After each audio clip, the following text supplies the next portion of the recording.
Matapos ang pambubugbog ni Yuji kay Sukuna ay ngayon na lumabas na ang spoilers para sa paparating na chapter 258 ay masasaksihan na natin kung ano kaya ang magagawa ngayon ni Sukuna sa sitwasyon na ito upang makabawi sa 8 Black Flash ni Yuji.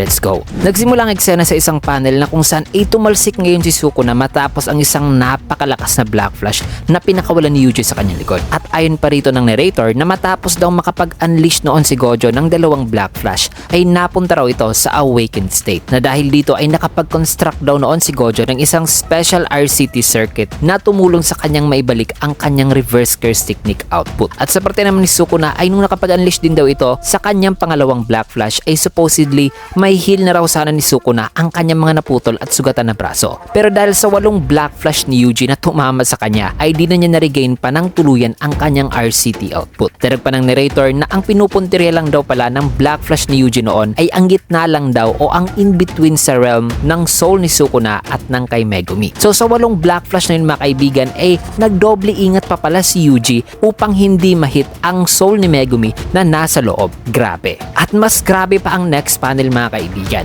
dahil makikita na biglang nakapag-activate si Sukuna ng kanyang domain expansion na ang Malevolent Shrine. However, ang Malevolent Shrine na ito ay may kakaibang appearance dahil naging glow stick at nakakadiri ng tignan ang shrine nito mga kaibigan. Na matapos niya itong ma-activate ay ayon pa ng narrator na ang domain daw ng hari o king ay nagbalik na raw sa master nito kasama ang Sparks of Black. At matapos niyan ay makikita natin dito ang domain expansion ni Sukuna na tumadtad sa lahat ng mga nasasakupan nitong area. Na ayon ng narrator na despite daw sa paglalagay ni Sukuna ng dagdag pang elements at binding vow sa domain expansion na ito ay still na-replicate pa rin daw ni Sukuna ang kanyang Malevolent Shrine na di nabawasan ang effectivity range o ang output ng sure hit effect nito. At dahil daw yan sa tulong ng Black Flash na na-unleash ni Sukuna. This also means na ang domain na ito ay binuo pala ni Sukuna gamit ang mga binding vows at iba pang elements para makabuo siya ng isang domain expansion na may same power ng kanyang Malevolent Shrine na walang ginagamit na additional pang binding vows o elements upang i-activate. So kinakailangan pala talaga ni Sukuna mag-improvise dito para ma-pull off yan. Matapos yan ay pinakita muna ang isang flashback ni Hakari na ayon dito ni Hakari na importante raw na matutunan daw nila ang reverse curse technique bilang isang countermeasure sa domain expansion. Nasagot naman ni Choso na kung tungkol daw yan sa RCT o reverse curse technique ay sa tingin niya, siya raw at si Yuji ay kaya raw i-pull off ito. Na kung saan ay tanong naman ni Yuji na sa papaano rong paraan. Kung kaya tinanong naman ni Choso ang mga RCT users dito sa grupo sa kung papaano raw nila pinapalitan ang mga nawalang dugo. Bagay na di masagot-sagot ni na Yuta at Hakari. Pero sa parte naman ni Shoko ay ayon sa kanya na kino-convert daw niya ang kanyang curse energy into blood sa tuwing nasusugatan siya upang ma-heal ito. Kung kaya't ayon naman kay Choso na ang kanya umanong katawan ay nag-aalaw daw sa kanyang ma-convert ang kanyang curse energy into blood. Kaya kung makukonsume na raw ni Yuji ang kanyang mga natitira pang kapatid na death paintings at na makuha ni Yuji ang curse technique ng kanyang mga kapatid ay ang same properties daw sa kanya na nako-convert niya ang kanyang curse energy sa dugo ay maaaring magagawa na rin daw ni Yuji. Naroon pa ni Choso na ang downside daw kasi sa paggamit ng reverse curse technique ay ang pag-activate nito ay nagkukonsume daw talaga ng maraming curse energy. Pero kung pagdating daw sa kanya at kay Yuji ay di na raw problema para sa kanila ang pagpe-perform ng RCT dahil sa kanilang special body. Na yun na nga mga kaibigan ang pagko-convert ng CE sa dugo. Kaya na may sinabihan na ni Choso si Yuji na kailangan daw ni Yuji makipag-pair sa isang sorcerer na marunong gumamit ng reverse curse technique kung gagawin daw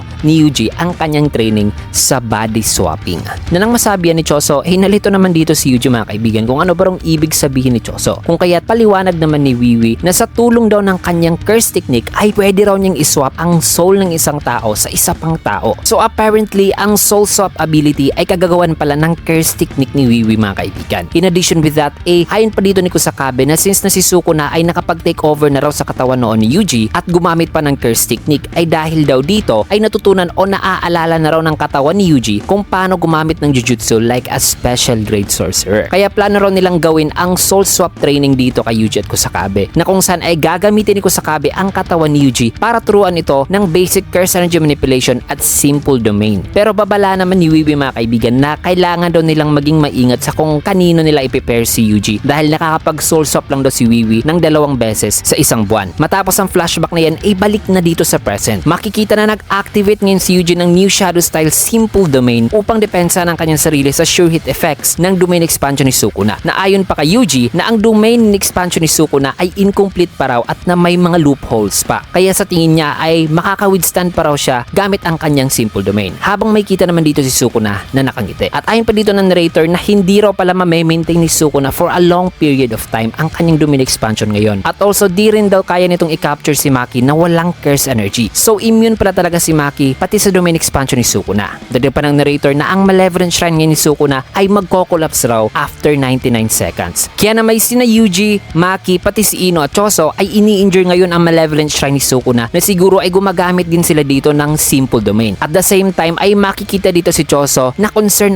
ngayon kay Yuji habang tinatawag ang pangalan nito. Maya-maya pa ay nag-crack na ang simple domain ni Yuji na di na naka-withstand pa sa Malevolent Shrine ni Sukuna na dahil dito ay natadtad ngayon si Yuji ng mga slashes at naputulan pa nga ng isang paa. Ngunit mabilis pa ring bumangon si Yuji at tiniis ang lahat, kasabay niyan ay napansin niya rin na biglang huminto ang slashes. Kaya sa tingin niya ay makakayanan lang niya ang mga barrage ng slashes na yun mga kaibigan. Subalit kasabay ng paghinto ng slashes ay kaagad na palang inactivate ni Sukuna ang open. At makikita dito si Sukuna na nakapag-summon na ng apoy. So gagamitin na ngayon ni Sukuna ang kanyang fire arrow para tapusin na si Yuji. Sa wakas ay pinakita na ang flame technique ni Sukuna. Kaya na may ang tanong ay makakatakas pa ba kaya si Yuji dito? Well, masasagot natin yan sa next chapter pero sadly break po ang JJK next week. Man, once again, ang tindi ng chapter na ito. Kaya na may abangan nyo rin ang full chapter review natin para sa chapter 258 para sa mas in-depth review pa at syempre mas dama pang labanan. Ayan, maraming salamat sa panonood. Kaya na may kung gusto nyo ang ating video, you can get a like, comment, follow, subscribe na rin for more videos like this and see you guys again on my next video.